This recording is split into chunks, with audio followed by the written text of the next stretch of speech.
Hello mga madi! Kumusta kayo?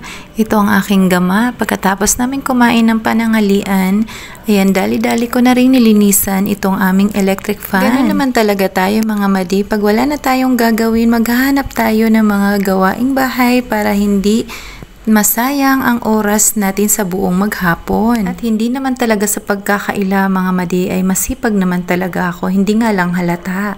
Pues ngayon mahahalata nyo na kasi pagkatapos kong linisan ang mga electric fan ngayon, isusunod ko na rin ang paglinis ng sahig. Ewan ko nga mga madi, pag ako talaga sinipag lahat na halos gagawin ko basta dinalaw ako ng aking kasipagan. Pasensya na rin kayo mga madi kung ang paglilinis ng electric fan ang aking kinokontent ngayon kasi wala na talaga akong may kukontent. Siyempre naman, nasa loob lang naman tayo ng bahay kaya wala tayong ibang ikukontent kundi ang ating mga pang-araw-araw na ginagawa. Habang nagvo-voice over ako, napapansin ko lang na walang pakisama pala itong damit ko kasi ang laki kong tingnan diyan. At kahit anong stomach in ko ay halata talagang walang pakisama ang damit ko. Ang laki-laki ko tingnan dyan.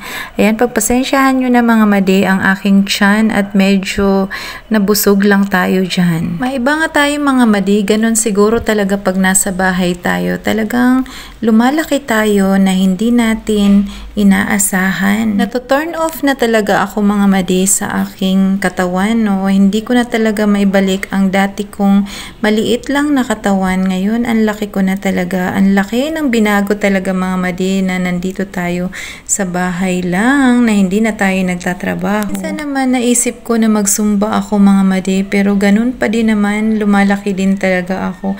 Kasi pagkatapos din namin magsumba mga madi, ayan, kainan man din ang ginagawa. Naisip ko naman mga madi na magda-diet ako.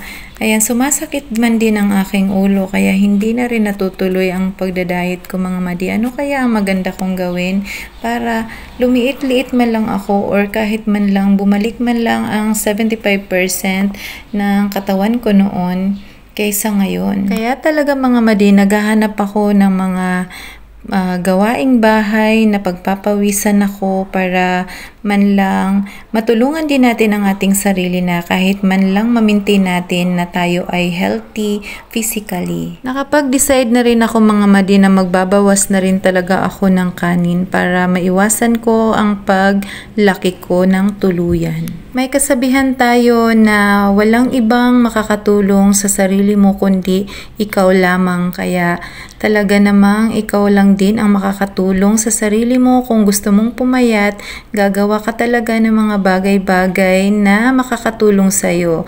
Like mag-control ka sa mga tinitake mo na mga pagkain sa araw-araw. Yun mga madi. Salamat mga madi, babush!